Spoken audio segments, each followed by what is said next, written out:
Benjamin Netanyahu, waziri mkuu wa Israel, hayuko tayari kuona kuanzishwa taifa la Palestina.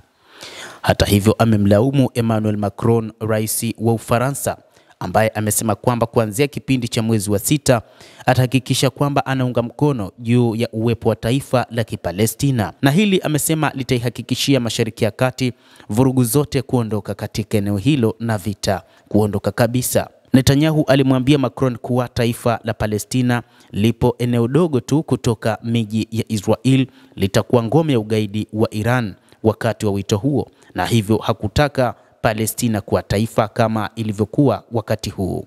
Waziri mkuu wa Israel Benjamin Netanyahu alielezea upinzani wake mkubwa kwa kuanzishwa kwa taifa la Palestina kutokana na kauli iliyotolewa na rais wa Ufaransa Emmanuel Macron siku ya Jumanne wiki hii, kufuatia matamshi ya Macron ya kuunga mkono suluhu kwenye ukurasa wake wa X, zamani Twitter, siku ya Jumatano.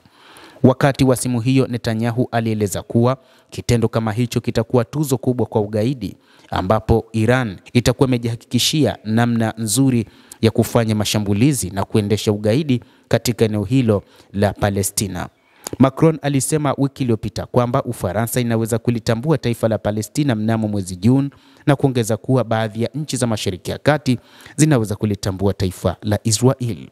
Waziri mkuu pia ameongeza kuwa wakati wa wito huo, Netanyahu amemkumbusha Macron kwamba hakuna chombo chochote cha Palestina, ikiwa ni pamoja na mamlaka ya Palestina, iliyolaani mashambulizi ya Hamas ya Oktoba 7. Mamlaka ya Palestina ilielimisha watoto wake kuharibu Israel na kusambaza zawadi za kifedha kwa wale wanaoua Wayahudi, Netanyahu alieleza.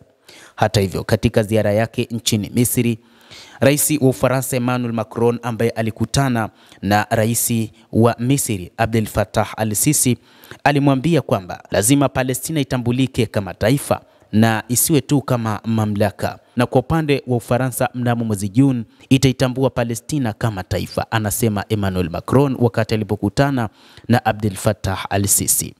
Taarifa zaidi za Netanyahu kwa Macron ni kwamba alimwambia Macron taifa la Palestina lililo dakika chache kutoka miji ya Israel litakuwa ngome ya ugaidi wa Iran, kwamba idadi kubwa ya umma wa Israel wanapinga vikali hili na kwamba hii imekuwa sera yake thabiti na ya muda mrefu.